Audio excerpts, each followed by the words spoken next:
Por la señal de la Santa Cruz de nuestros enemigos, líbranos, Señor Dios nuestro. En el nombre del Padre, y del Hijo, y del Espíritu Santo. Amén. Señor mío y Dios mío, creo firmemente que estás aquí, que me ves, que me oyes. Te adoro con profunda reverencia.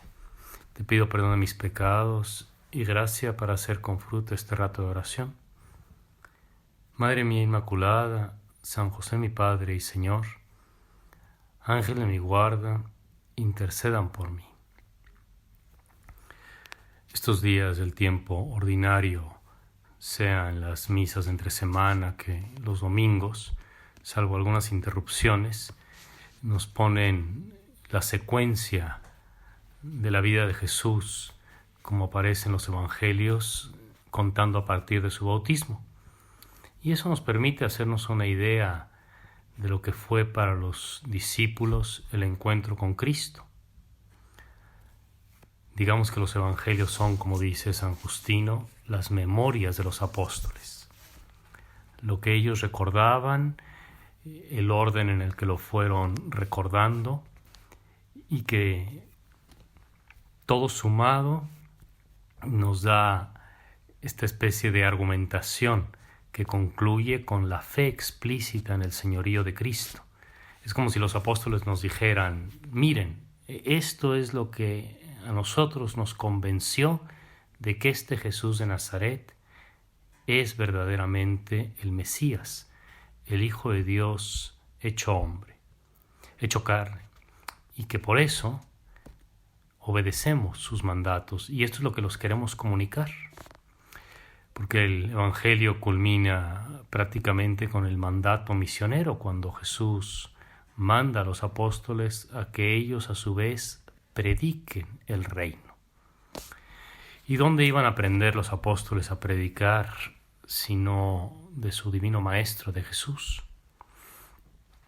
Es el mismo Cristo quien se puso como ejemplo, no porque en todo momento estuviese repitiendo que lo miraran o que se fijaran en lo que hacía, sino porque actuando con sus obras les dejaba impreso en el alma cómo debían ser ellos. Y un episodio en este sentido muy entrañable se recoge en el capítulo 6 de San Marcos, que se lee hoy en la misa, cuando el evangelista anota que aquellos discípulos, aquellos apóstoles, no tenían tiempo ni para comer. Y que aunque Jesús los buscó para ofrecerles un momento de sosiego, luego él mismo, al ver a las multitudes, se compadeció de ellas, porque andaban como ovejas que no tienen pastor. Y se puso a enseñarles muchas cosas. O sea que también nuestro Señor se privaría del alimento y en vez de esconderse de aquellas multitudes, le salió al encuentro. ¿Para qué? Para predicarles. Y así les dio ejemplo a aquellos discípulos, a aquellos apóstoles, de que debían, con el ejemplo, predicar. Porque la palabra del predicador se hace fuerte cuando va acompañada por el testimonio. Se desprecian los sermones, decía San Gregorio Magno, cuya vida se desprecia.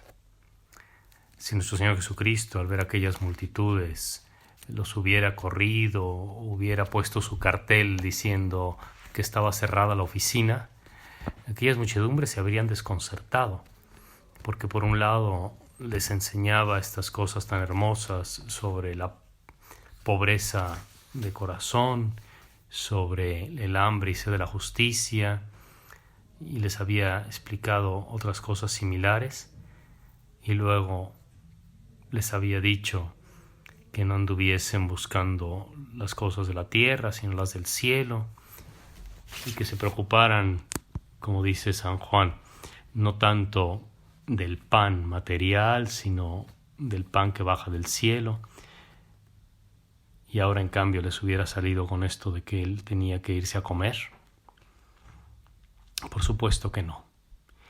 Pero lo que es sorprendente y lo que es también aleccionador al meditar en este pasaje es como al ver a aquellos hombres se compadece de ellos, porque andan como ovejas que no tienen pastor, y se puso a enseñarles muchas cosas. Porque el Evangelio es un Evangelio de unidad. El Evangelio reúne a los hombres. Es bien sabido que cuando hay muchas opiniones y los pueblos están divididos porque cada hombre tiene su propia opinión sobre las cosas más radicales, se destruye la sociedad humana. Es imposible formar una unidad cuando hay demasiadas opiniones sobre todo. Eso mismo que pasa en las familias. Si cada uno de los miembros de la familia tiene opiniones radicales sobre todo y sobre todos y andan en contraste, en constante conflicto de opiniones, aquella familia es una ruina. Lo que une a los hombres, entre otras cosas, es la comunidad de pensamiento. Opinar de una misma manera nos reúne. Y desde luego que Jesucristo no vino a ofrecer una opinión, sino la verdad divina. Y bien sabía que esa verdad reuniría a los hombres, que estaban dispersos, como ovejas que no tienen pastor. Y aquella palabra divina del Evangelio terminaría por convencerlos.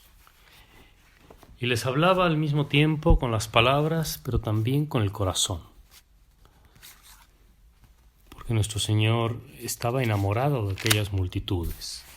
Aquellos hombres se transparenten en los evangelios cuando se traduce esta palabra que dice que siente compasión de ellos. Y tener compasión es darse cuenta de que andaban divididos, tristes, divagados, quizá algunas familias hasta divididas, y encontraron en Cristo la sabiduría que da concordia a las almas, a los corazones, a las cabezas. De ahí que nuestro Señor transmitiera también a los apóstoles este buen ejemplo.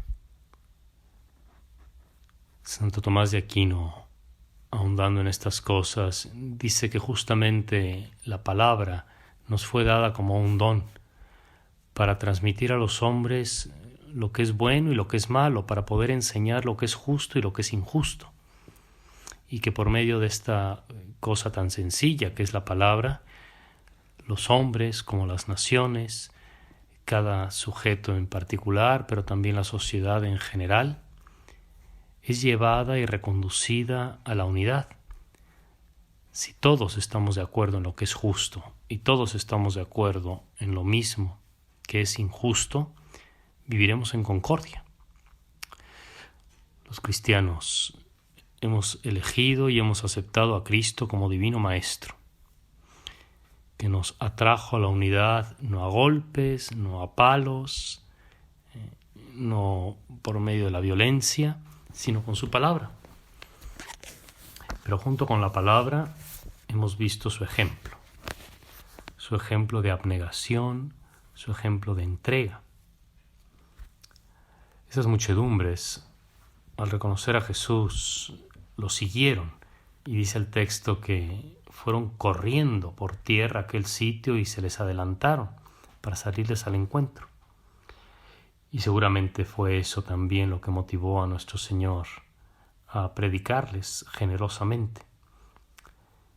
Y de alguna manera se saca la misma conclusión, que nuestro Señor ofrece su palabra y es incluso, por decirlo así, capaz de privarse él mismo de un descanso cuando ve que los oyentes son atentos, que tienen interés. Quizá nos sirve esto para cuando vamos a hacer la lectura espiritual o la lectura del Evangelio, o cuando vamos a ir a un momento de oración. Si nos apuramos, si ve el Señor que tenemos interés, si, digámoslo así, corremos por salirle al encuentro, nuestro Señor Jesucristo no dejará de recompensar nuestros buenos deseos con su palabra generosa. que nos llevará a la verdad, que iluminará nuestras mentes y que nos irá también conduciendo a la verdadera paz. Te doy gracias, Dios mío, por los buenos propósitos, afectos e inspiraciones que me has comunicado en este rato de oración. Te pido ayuda para ponerlos por obra, Madre mía Inmaculada, San José mi Padre y Señor, Ángel de mi guarda, intercedan por mí.